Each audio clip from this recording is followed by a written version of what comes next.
Cari amici, bentrovati sulla pagina Facebook di TVBN.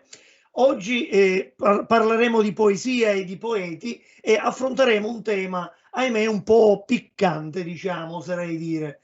Il tema di oggi, che peraltro io già ieri sera ho pubblicato un video nella quale ho espresso un po' la mia opinione sull'argomento, parleremo della poesia tradizionale e la poesia contemporanea a confronto. Lo farò con due amici poeti, ecco Alberto Criscendi, al quale do il benvenuto, poeta, studioso della lingua siciliana e responsabile culturale dell'associazione Io di Buseto Palizzolo, un'associazione che opera nel territorio da, possiamo dire, quasi 40 anni e ha seminato cultura, soprattutto per quanto riguarda appunto la poesia e la lingua siciliana. L'altro poeta, e lo conoscono tutti, è il nostro caro Giuseppe Gerbino di Castellammare del Golfo, anche lui studioso della lingua siciliana. Oggi con loro ci confronteremo e parleremo di questa situazione che si è creata un po' attorno alla poesia tradizionale e la poesia contemporanea. Ecco, c'è chi fa questa differenza e vuole, diciamo, che la poesia tradizionale sia ormai una poesia superata, mentre i nuovi orizzonti sono invece per quanto riguarda la poesia contemporanea, quella per capirci priva da convenzioni metriche. Io di questo ne voglio parlare con voi, cari amici, Peppe Gerbino e Alberto Criscenti. Però prima di entrare nel vivo dell'argomento, volevo leggere qualche poesia, una poesia in verso libero e una poesia in, diciamo, la cosiddetta poesia tradizionale. Per quanto riguarda il verso libero, vorrei che leggesse una delle sue poesie Alberto Criscenti, perché lui ne ha diverse poesie in verso libero. Se non ricordo male, Alberto iniziò a scrivere in verso libero. Alberto, ci vuoi leggere qualcosa, magari tratta da uno dei tuoi libri? Io nel 1980 ho pubblicato la mia prima raccolta di poesie in lingua italiana e sono tutte poesie in versi liberi, perché parlo del 1974, l'anno di prima mi ero diplomato e avevo studiato e approfondito i vari movimenti culturali del primo Novecento, vale a dire futurismo, crepuscolarismo ed ermetismo, e mi sono infatuato del paroliberismo di Ungaretti e quindi ho iniziato con scrivere poesie. Allora non scrivevo tanto in siciliano, con le poesie in lingua italiana, e vorrei iniziare con questa poesia in italiano che ha per titolo Sulla tomba. Sulla tomba naturalmente è una metafora. Sulla tomba d'un amore lontano nel tempo piango per quello che è ancora un amaro rimpianto e rifletto che ognuno di noi non è arbitro del proprio destino e che una vita non nasce sbagliata, perché basta un volto in cui credi per capire che quell'atto d'amore è uno sbaglio che paghi. Su quella tomba solo chi crede in se stesso può innalzarsi dal male e chi, come me, manca la forza di farlo, starà lì a cospargerla di inutili lacrime. Bellissima poesia, Alberto Criscenti. E questa poesia è tratta dal tuo libro quale?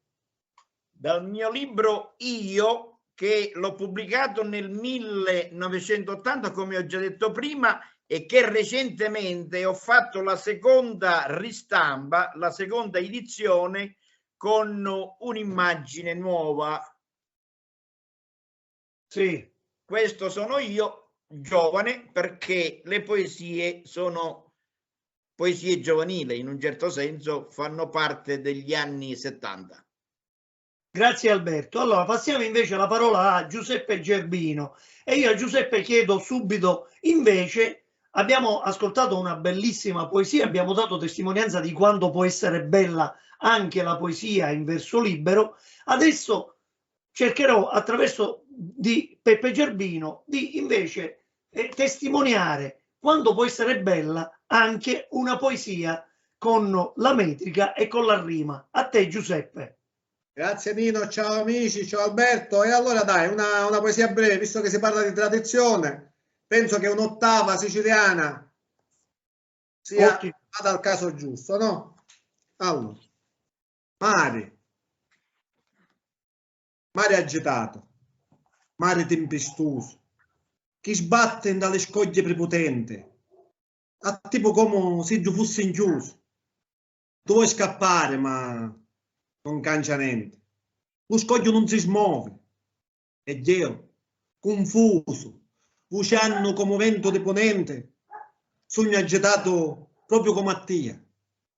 E scappo, gruppa della mia poesia. Puoi ripetere l'ultimo verso, Giuseppe? No, perché mi voglio soffermare su questo ultimo verso. E scappo un gruppo della mia poesia. Ecco, voglio dire, a volte uno ascolta delle poesie, ma poi ti accorgi di quanto sia importante anche l'autore che li scrive, a volte da un solo verso, e scappo un gruppo di la mia poesia, è secondo me fenomenale. Ora abbiamo ascoltato due poesie, abbiamo messo a confronto la poesia a verso libero e la poesia in cosiddetta tradizionale, perché ormai si usa fare questa differenza che ahimè diciamo che ci costa un attimino sentire, soprattutto da certi ambienti letterari. Adesso voglio entrare nel vivo della questione. Ecco, la poesia tradizionale e la poesia contemporanea a confronto. Ma vi chiedo, prima lo chiedo ad Alberto Criscenti per età anagrafica e poi a Peppe Gerbino. Secondo voi il poeta rimatore o il poeta tradizionale, colui che quando scrive utilizza il metro, la rima, si sente davvero ingabbiato dalla metrica e dalla stessa rima? Alberto. Ma io ultimamente ho privilegiato la poesia in metrica. Tra l'altro, come ben sai, proprio ieri ci siamo scambiati dei sonetti che riguardava la metrica, esattamente. Beh, io praticamente ho acquisito ormai, presumo, tutte le nozioni basilari per quanto riguarda la metrica e non ho problemi. È chiaro che in certe occasioni perdi magari un po' di tempo per trovare la rima giusta, soprattutto quando si scegliono rime un po' difficili. Ma io non trovo nessuna difficoltà ad esprimere i miei concetti in rima, anche perché esprimerli in versi liberi certe volte viene anche più difficile, perché deve elevare i concetti e certe volte non ci riesci, mentre ti viene più facile esprimere lo stesso concetto in versi rimati. Chiaro, chiaro. Giuseppe, la stessa domanda a te. Nino, secondo me la poesia non ha una forma, ce le ha tutte. La poesia non ha una lingua, ce le ha tutte. La poesia non scaturisce in base all'idioma o alla tecnica, alla forma utilizzata. La poesia scaturisce in base alla capacità che ha il poeta di esprimerla, a prescindere. Questo penso. Cioè, Poi se non la si conosce è un altro conto. Cioè oggi sì, è vero, noi poeti rimatori siamo spesso accusati di essere ingabbiati, ma secondo me la vera gabbia sta nella mentalità di alcuni, mi dispiace dirlo, cioè cercare di definire la poesia in base alla forma, in base al modo con cui viene espressa, in base alla lingua, è questa la gabbia secondo me. Poi tradizionale, cosa si intende per tradizionale? Se dobbiamo analizzare la parola etimologicamente vuol dire dare, trasmettere oltre, no? Quindi evidentemente se ancora oggi si studiano i versi di Dante, i versi degli autori di un tempo, un motivo ci sarà. La poesia tradizionale ha avuto la possibilità di essere trasmessa oltre. Alcuna di quella contemporanea non lo so, può essere l'ardua sentenza. No, volevo dire questo, sorridevo perché mi hai tolto un pochino il pensiero, diciamo, qui dalla mente, però va bene così perché si vede che siamo sulla stessa cresta d'onda. E in realtà quella che viene considerata poesia tradizionale, quindi superata, mi chiedo, ma perché allora ancora oggi a scuola ci fanno studiare Dante? Se questo genere di poesia ormai è superato. No, perché in realtà alcuni hanno anche ragione, per carità, perché comunque bisogna fare una differenza fra, a parte che comunque, ripeto, la poesia scaturisce a prescindere se è in metrica o in versi liberi, perché esistono bellissime poesie in metrica, così come ci sono semplici versi che suonano, però poi succo non ne hanno, così come ci sono bellissime poesie in versi liberi e altre che sono solo incolonnamento di parole. Quindi, ripeto, la colpa non è mai della poesia, la colpa è di chi la scrive. La colpa è di chi la scrive. Vero è che c'è una gabbia, ma la gabbia per chi è? Per il verseggiatore. Essendo solo ed esclusivamente un tecnico, elabora, cerca, trova, difatti i poeti rimatori erano chiamati trovatori, perché dovevano trovare la rima, cosa che molti non capiscono. Tu confermi, anche Alberto confermerà. A noi, quando l'ispirazione ci coglie, non stiamo lì a contare le sillabe come alcuni pensano. La poesia arriva, ci invade, ci attraversa. No, L'endecasillabo esce così, punto. A proposito di questo, io voglio raccontare un aneddoto. Un mio zio che non è più tra noi mi diceva che quando io parlavo, lui mi diceva, se pare che recite, cioè perché era talmente innata in me, diciamo, questo endecasillabo nasceva quasi spontaneo che i miei discorsi sembravano una poesia. Ora voglio dire questo, a proposito di gabbia, io ne ho sentite di cotte e di crude. La gabbia, io ho sperimentato sia il verso libero che la metrica. Chi mi conosce sa, io nasco come poeta rimatore, poi ho sperimentato anche la bellezza dell'altra forma del verso libero. Però voglio dire, ma la gabbia può essere anche il nostro quartiere allora. Cioè la gabbia può essere anche la nostra città. Ma la gabbia, ahimè, può essere anche il mondo intero può essere una gabbia. Cioè, dove voglio arrivare? Il concetto di gabbia ce l'hanno alcuni nella mente, ecco, e questo è il problema, perché il poeta in realtà che fa la poesia e il rima non vive questa gabbia, no, anzi vive l'infinito. Io proprio ieri sera, quando ho pubblicato una poesia dal titolo La magica in scienza, ho fatto un preambolo e ho scritto: nella rigida legge di un endecasillabo scorgo l'infinito. Cioè, quella che per alcuni può essere una gabbia, ecco, per altri è l'infinito, è l'immenso, è, come dire, il navigare in mezzo a un mare di parole. Ecco, tu hai detto i trovatori, il poeta che deve trovare la rima, quel mare di parole in cui proprio quando l'ispirazione ci coglie, noi navighiamo in quel mare e andiamo a pescare le parole più belle. Dove sta la bravura del poeta? Nel cercare di trovare sempre le parole giuste e le parole più fedeli a quello che è il suo pensiero. Molto spesso ci troviamo ad una poesia in rima molto banale, perché molto spesso per trovare la rima uno magari banalizza, ecco, questo, e banalizza la poesia stessa, ma ci troviamo anche davanti a della poesia in verso libero, ci siamo, che non dice nulla, e come dici tu è un semplice incolonnamento di parole. Ma infatti qua, Nino, qua c'è la differenza fra un verseggiatore e un poeta. Tutti possiamo essere verseggiatori, pochi sono i veri poeti. Sia a prescindere dalla tecnica utilizzata, sia in versi liberi. Se io sono un ottimo verseggiatore in rima, sì, farò dei versi a prescindere dal metro usato, metricamente perfetti, ma la sostanza non ci sarà mai. Così se io sono un ottimo verseggiatore in versi liberi, sì, magari metterò in mostra la mia cultura, farò una colonna di paroloni colti, però poi sostanza non ce ne sarà.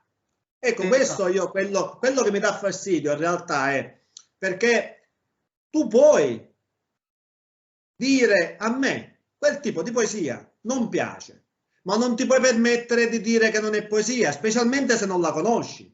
Specialmente se non la conosci, perché se voi ci fate caso, quelli a puntare il dito contro la poesia tradizionale sono sì poeti, per carità, anche bravissimi in versi liberi, ma nulla conoscono di metrica e rima. Non si sono mai approcciati, non hanno mai avuto, quantomeno, chiamiamolo buonsenso, di avvicinarsi alla poesia tradizionale, di sperimentarla. Siccome loro pensano che scrivere poesia e rima sia contare le sillabe, cercare la rima, pensano che sia addirittura, guarda, mi ha dato fastidio casualmente su Facebook, nell'home page scorrendo mi è comparsa una poesia, uno scritto, perché definirla poesia è veramente tanto. L'ho letta pure io, una poesiola. Hai capito a cosa mi sto riferendo? Addirittura c'è questo poeta, sforzandosi di scrivere un sonetto, pensava che lo ingabbiasse, addirittura lui diceva io ho cercato di ingabbiare il mio pensiero in un sonetto, poi ho visto che non mi piaceva, ho strappato tutto perché la mia musa aveva perso dignità. Ecco, dico, un poeta dovrebbe evitare di scrivere queste cose, perché tu così non stai dando valore alla tua poesia in versi liberi, stai denigrando quella in rima, quella in metrica, come se chi scrive in metrica perde di dignità. Dico, ma questo siamo all'esasperazione, ma come dici tu, io e poi faccio parlare un attimo una domanda per Alberto Criscendi. Io perché scusami, finisco. Bene, cioè, facciamo un esempio sportivo, visto che Alberto è stato un grande sportivo. La poesia è tutta bella, a prescindere, come dicevamo prima, è tutta bella. Se la poesia fosse uno sport e ci fossero i campioni di versi liberi e i campioni di rima, ma secondo te non ci potrebbe essere un confronto? Perché? Perché se noi prendiamo per esempio il campione mondiale di rally e lo mettiamo su una monoposto di Formula 1, stai tranquillo che quello, pur essendo un campione di rally, alla prima curva sbanda sulla Formula 1. Così come avrà problemi il campione di Formula 1 a fare un giro. Il tuo esempio è molto chiaro. Molto chiaro. Però dico, perché accusare e puntare il dito senza conoscere? Io dico sempre, ecco, che alla base ci sta non la conoscenza, il fatto di non volerla conoscere, di rifiutare le regole, oppure di non capirle, perché ci sono due strade che questi che puntano il dito hanno. O le regole le conosci, ok, e le accetti, o le rifiuti, le puoi anche rifiutare, oppure non li capisci, non le capisci. Guarda, e ce ne sono tanti che assicuro che non le capisco. Io pur essendo un poeta rimatore, dico sempre agli altri, la poesia per esistere non ha bisogno né della metrica né della rima. Se è poesia vai a prescindere, però se tu scegli quella che quella forma di poesia che è più congeniale all'espressione della tua musa, del tuo sentire, a prescindere se sia in rima, in metrica o in versi liberi, se tu sei poeta farai poesia, punto, ma non puntare il dito, anche perché la poesia in metrica, cioè, è come un quadro, no? Il quadro deve essere bello a prescindere, la metrica è la cornice, quindi Anche, il quadro non possiamo c'è. dire, no, possiamo dire che anche un quadro è ingabbiato in una cornice. Voglio dire, possiamo dire che un quadro è ingabbiato in una cornice. Esatto, Voglio dire, l'esempio, cioè, il quadro è un quadro. E dico, volevo... la cornice può anche non esserci, se il quadro è bello è bello. Poi, se c'è anche una bella cornice, in questo caso la metrica, e allora magari sarà un valore aggiunto, ma la sostanza ci dovrà essere. Giuseppe, mi preme far parlare Alberto Crescendi prima che ci inizi entrambi, e questo non lo voglio permettere. Ho una domanda per Alberto Crescendi, una domanda però alla Marzullo. Il poeta oppure poeta significa poesia? Beh, è accostata la parola poeta e poesia, ovviamente. E comunque non tutti i poeti, come ha detto poc'anzi Peppe Gerbino, riescono a fare poesia, nel senso che di esprimere sentimenti, esprimere concetti lirici. Sì, non tutti sono capaci di esprimersi in questo modo. Però un poeta, chi è poeta?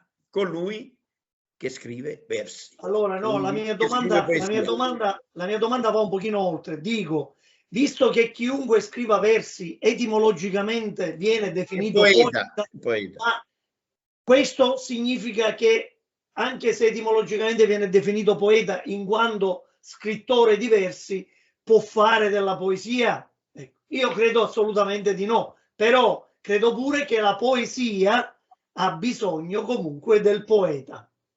Ecco, questo è il mio Io ultimamente ho letto diverse poesie di poeti che scrivono in versi liberi, e la tendenza di questi poeti è quella di esprimersi in modo meccanico, senza sentimento. Io non mi immedesimo in questi versi. Io questi poeti li ritengo antipoeti. Quello che scrivono non è poesia, ma antipoesia. Vito Lumia, che salutiamo con la speranza che possa seguire anche lui questo video, lui mi ha detto una volta, Ricinino, come esiste la poesia, esiste la non poesia. Ecco, in questo caso il riferimento è eloquente sui non poeti, che poi scrivono e nella massa ovviamente diventano tutti poeti. Io, cari amici, scusatemi, avete letto voi delle bellissime poesie, proprio per rispondere, e l'ha fatto benissimo con un'ottava siciliana Gerbino, vi voglio leggere un sonetto, quindi poesia tradizionale ingabbiata, di Vito Lumia, dal titolo Amico Ciumi. Allora, per me è uno dei più bei sonetti che abbia mai letto nella mia vita, e lo voglio leggere a testimonianza, cioè vorrei una risposta. Se questi ascoltano questa lettura o ascoltano successivamente questa lettura, vorrei capire da loro dove sta l'ingabbiatura. Guardate che lirismo, guardate che pensiero supremo, e anche molto, come dire, superbo nello stesso tempo. Allora, Lumazzaru stasera scorre lento, mi pare stanco, quasi pantacia. Li varchi senza analeto di vento aspettano abbagati l'albaria. Sopra lo vecchio ponte di cemento, da Nagnunidde a misu all'Italia, attaragnato mastico scontento, da mentre lumecore piccolia. Cavegno quando premo d'ingottumi, tiste seggiato con lo filo torto, cerco pistarma anticchia di quagliumi, e pistucori sbrizze di cunorto. So come serve, trovo un tasto ciume dall'acqua lorda di st'antico porto. Cioè, io a volte dico, ma come si fa a esprimere in 14 versi un concetto, un tale lirismo, una tale enfasi, un tale pathos di questa portata? Bisogna tenere presente una cosa, che questa è una poesia, presumo, giovanile di Vito Lumia, perché lui è mazzarese di origine, ma trapanese di adozione ormai dagli anni 70. Allora, credo che l'abbia scritta negli anni 50-60 questa poesia. Allora, la poesia è stata scritta, ve lo dico subito, nel 1958. Ecco, vedi. Era giovanissimo. Era giovanissimo, ma è giovanissimo. di una perfezione metrica ma e anche di pensiero elevato. Di pensiero molto elevato. Ecco, quindi di che cosa stiamo parlando? Ma poi vi voglio leggere, non per fare campanilismo, invece una mia poesia in verso libero, perché anch'io ho sperimentato il verso libero e mi ci sono divertito. Si intitola Minuzzu lu tempo. Minuzzu lu tempo e fazzu spartogna. Pitanze di vita, chi servo alla vita, pi inchiri la panza d'un giorno. La vita e lo tempo, lancette di roggio che battono e surcano la faccia dell'uomo, chi inchi o sdivaga, pizzame di storia. Ecco, voglio dire, non per fare campanilismo, io sono un poeta rimatore e tale rimango e lo dico sempre con il massimo orgoglio, ma ho sperimentato anche il verso libero con Pece senza tempo, un libro che ha suscitato anche, come dire, un certo interesse nella critica, non nella casta, nella critica. No, scusami, iniziamo a fare a meno di queste etichette. Ecco, io sento dire spesso poeta, poeta dialettale, poeta rimatore, poeta di qua. Uno o è poeta o non lo è. Bravissimo. Esatto. Continuiamo ancora ad utilizzare queste etichette. Quello è un poeta dialettale, quasi come se fosse di serie B. Quello è un poeta rimatore. Basta. O si è poeti o non si è poeti. Io a proposito di pietre senza tempo vorrei dire una cosa. L'abbiamo presentata a Buseto, se ti ricordi, alcuni anni fa. Sì. E mi sono espresso in questa maniera, che tu con le poesie di questa raccolta in versi liberi hai superato i limiti che hai espresso e che esprimi normalmente con la poesia rimata. Sono versi davvero di alto contenuto lirico che io mi sono anche stupito. Magari non sono d'accordo sul fatto che tu non metti la punteggiatura. Sì, questo me l'avevi detto.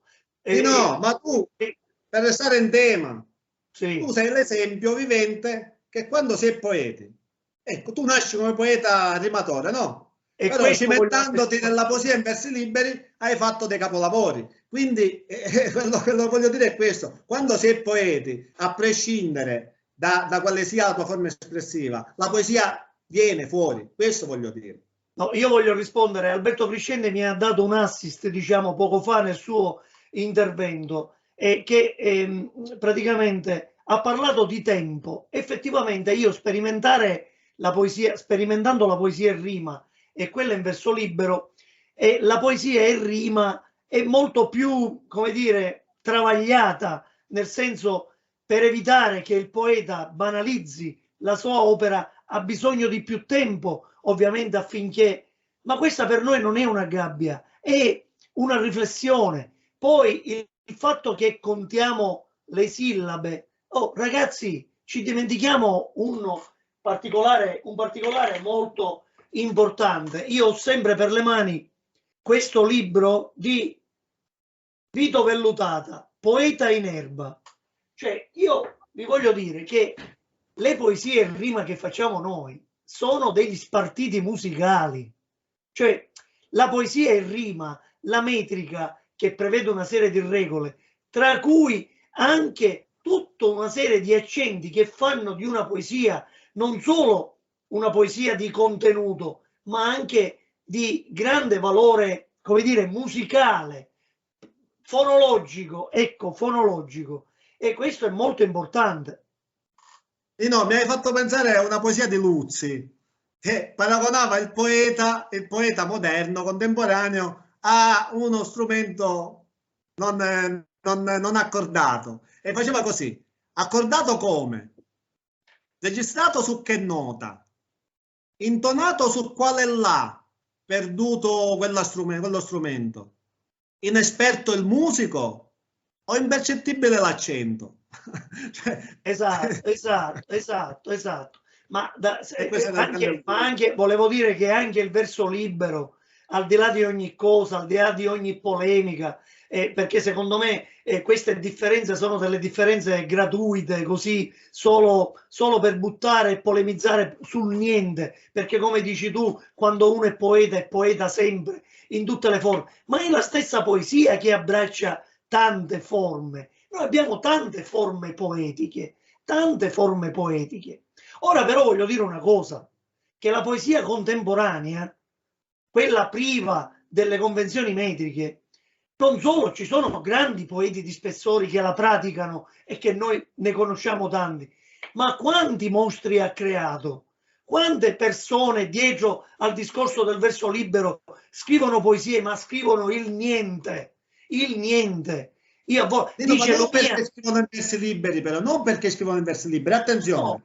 Scrivono nel niente perché non sono poeti. No, e questo è no, sì, però si rifugiano nel verso libero. Io non voglio fare una guerra contro questo, quello, cioè, la mia posizione voglio che sia chiara. Per me la poesia è al di sopra di ogni cosa, della metrica, di tutto. Se è poesia è poesia, mi spiego meglio. Molto spesso ci si rifugia nel verso libero per diventare poeti, per sentirsi qualcuno o qualcosa nella vita, ma in realtà non si scrive niente. A maggior ragione se questi lo facessero in rima con le scarse conoscenze, farebbero ovviamente degli errori madornali, e questo il concetto. Quindi a volte si leggono delle cose sia in rima che in verso libero che, come dice Lumia, carano livrazza. Ma è anche normale, Nino, perché comunque, cioè, se tutti quelli che strimpellano devono essere considerati musicisti e tutti quelli che imbrattano una tela devono essere considerati pittori, e allora scusa, non tutti quelli che scrivono devono per forza essere considerati poeti. Cioè non basta strimpellare per essere un musicista, non basta imbrattare una tela per essere un pittore, non vedo perché debba bastare scrivere dei versi su un foglio di carta per essere considerato poeta. Però, caro Peppe, purtroppo, e noi ne abbiamo testimonianza diretta, che a volte anche questi che, come dici tu, strimpellano poesia, ecco, poi vanno ai concorsi e vincono i premi e si convincono che poi sono... Vabbè, i concorsi lasciano ma i concorsi esistono. Esistono, sono delle vetrine. Ma non è un concorso, non sono i premi a fare il poeta, tu lo sai meglio di me. No, questo senza ombra di dubbio. Senza ombra di dubbio. Su questo siamo tutti d'accordo che non è il concorso che fa il poeta, però il poeta che poi riceve un premio, alla fine si convince di essere comunque nella massa pure qualcuno. E questo è il mio concetto. Sì, ma quel premio dovrebbe essere da incentivo a migliorarsi, non deve essere una tappa di arrivo, anche perché il poeta non arriva mai. Purtroppo non sempre è così. E allora è stato un confronto, io più o meno sapevo voi come la pensate, perché siamo sulla stessa cresta d'onda noi che abbiamo un vissuto e un percorso, possiamo dire, molto, molto simile nella poesia. Io magari Peppe Gerbino ancora col verso libero non l'ha sperimentato in toto, io ho fatto già l'esperienza con un paio di libri, perché ricordo che oltre Petri senza tempo, che è quello magari più riuscito, c'è un altro libro in verso libero che io ho pubblicato, che è Pinzeri Ignuniate, e questo è un altro libro che io tengo molto a cuore. Adesso lo dico, colgo l'occasione che in uscita una mia ennesima silloge di poesie, Alitu di Dio, spero in primavera di poterla presentare. Voi avete qualche progetto futuro? Per quanto mi riguarda, io ho in preparazione la mia settima pubblicazione di poesie in lingua siciliana dal titolo Crepuscolare. Ancora non è pronta, ma sarà, come dici tu, forse in primavera. Anch'io pubblicherò questo libro. Non so se lo presenterò perché da quando è in vigore la pandemia ho solo pubblicato e li ho lasciati negli scatoloni. Peppe. No, io non ho niente di pronto, la mente come al solito elabora, però per ora è in fase di stand-by. Niente, io volevo solo aggiungere una cosa, consentimi di aggiungere questa piccola precisazione, o quantomeno questo mio punto di vista. Nell'immaginario collettivo di chi scrive si pensa alla poesia in versi liberi come un'evoluzione, cioè tu se arrivi a fare poesia in versi liberi sei avanti. La poesia in rima è quella del passato e quindi quella è una forma da bistrattare, tu tanto scrivi in versi liberi sei un poeta. Non è così, sono due forme di poesia che comunque anche nel 2021 continuano a camminare accanto. Sono come il pilota di Formula 1 sulla monoposto e il pilota di rally sulla Subaru, entrambi bravissimi, entrambi esperti in qualcosa di simile ma non perfettamente uguale. Quindi sfatiamo questa cosa, perché molti, come dicevi tu, si approcciano solo alla poesia in versi liberi? Intanto perché rifiutano le regole, non le vogliono accettare, non gli interessa neanche studiarle, e va bene così, ok? Perché io conosco bravissimi poeti che non conoscono metrica e rima, scrivono in versi liberi ma sono eccezionali, per carità, quindi non è fondamentale.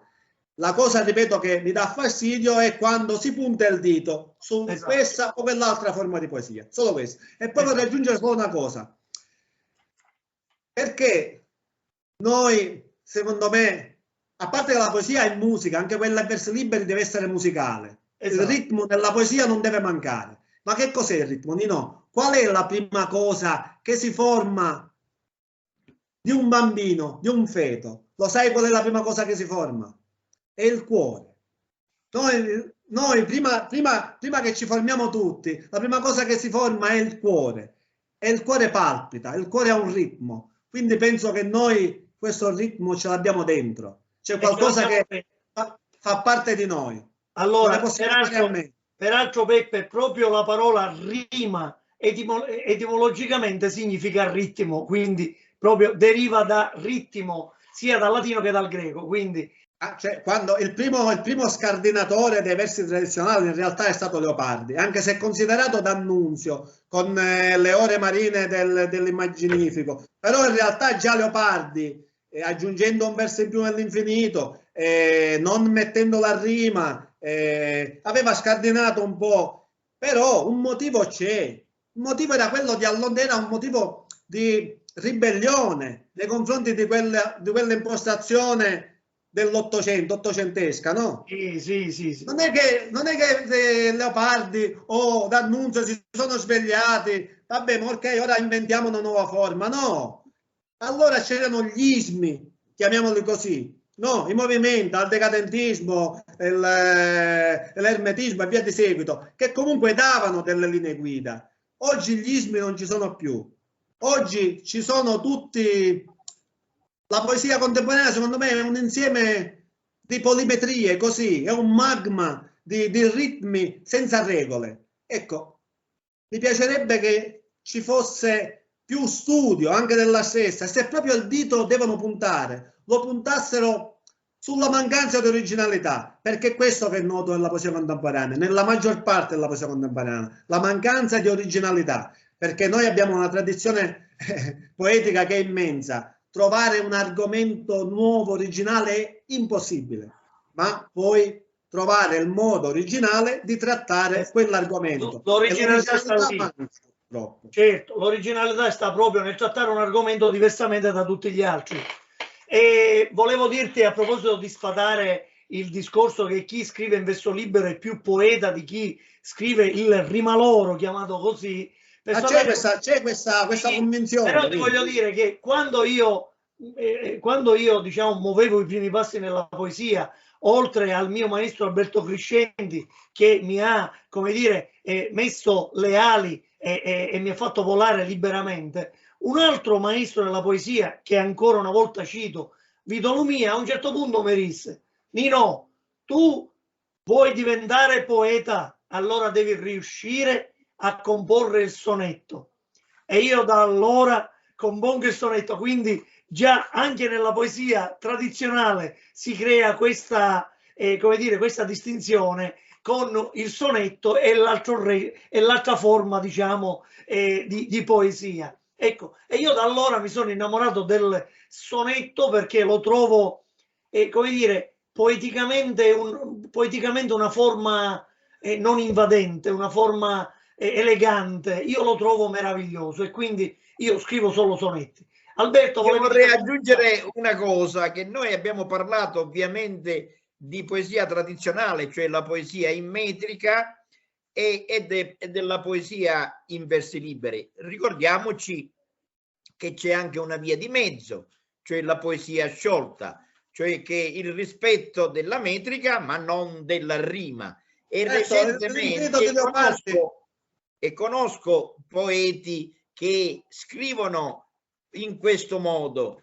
Uno tra questi è anche un trapanese trapiantato a Como da parecchi anni, che si chiama Francesco Lagommare e che recentemente ha vinto il primo premio nel concorso di Trapani, dove io fra l'altro ero presidente di giuria, e ha vinto il primo premio con una poesia che parla dell'Alzheimer, ma in versi sciolti, così perfetti, così profondi, così pieni di sentimento. E questa è poesia, anche Alberto, la poesia scusami, sciolta. però anche i versi sciolti non hanno la rima, ma hanno la metrica, però. Quindi fanno parte della poesia in rima, e la poesia, diciamo, tradizionale. Ecco, comunque devi conoscere delle regole, devi conoscere la tecnica. Sì, senz'altro. Non si può, secondo me, fare questa tipologia, cioè non è una tipologia a parte, fa parte delle poesie comunque tradizionali. Sì. L'Infinito di Leopardi è una perfetta poesia in versi sciolti, cioè sono tutti endecasillabi perfetti, ma rispettano la metrica, ma non hanno rima. Così come anche i sepolcri di Foscolo, per esempio. Di Foscolo, esatto. Le grazie, eccetera, eccetera. Ok, allora. Nino, hai altre domande? Allora, no, abbiamo sforato già i 40 minuti di, diciamo, puntata. Io direi di fermarci qui. È stata molto chiara la discussione, le nostre posizioni poi ovviamente chiarissime. Spero che lo saranno chiare anche per chi poi seguirà questa puntata e questo video. Io ringrazio innanzitutto voi per diciamo, la partecipazione a questa chiacchierata e ringrazio tutti quelli che seguiranno questo video su TVBN. Sono sempre molti a seguire i contenuti della mia pagina Facebook, sia per quanto riguarda appunto la pagina che per quanto riguarda il canale YouTube. Quindi io ringrazio tutti uno per uno. Allora, cari amici, io direi di terminare qui. Grazie ancora una volta, vi saluto, vi abbraccio. E voi, una cosa, la coppola della mia tradizione siciliana non l'avete notata, però. No, l'ho indossata apposta. L'abbiamo notata, ma per noi è talmente normale che la coppola, avere la coppola è talmente normale che voglio dire, per noi è il simbolo della nostra sicilianità, la coppola, esatto. O addirittura uno dei simboli della nostra ecco, sicilianità. Quindi che ben venga. Io non l'ho messa, però la prossima volta magari la metterò pure io. E ci facciamo mettere pure Alberto Criscendi. Va bene, io saluto. La utilizzavo. Io vorrei chiudere con una piccola poesia. Va bene, chiudiamo con la poesia di Alberto Criscendi. È un acrostico il cui nome fa Gerbino P, naturalmente Gerbino. Però io non parlo di lui, io parlo della poesia siciliana. E perché hai scelto detto il mio cognome, non l'ho capito. E per allora avevamo una corrispondenza, non ricordo bene il motivo. Comunque Gerbino così, e naturalmente sappiamo che gli acrostici sono messi in verticale. Giro, Cialipanelli tu dialetto e incontro sullo scarsi versaioli. Resto scioccato senza più parole, basta costui puitelli, questo un vetto. Io mi incuttumo, l'animo mi doli, non batti più stu cori d'intropetto, o dico chiaro e tunno, la poesia piglia un'assata chi non è più la mia. Bellissima. A proposito di questo, allora vi recito proprio quello per riallacciarmi a quello che dicevo prima, di quello che pensa appunto il maestro Vito Lumia.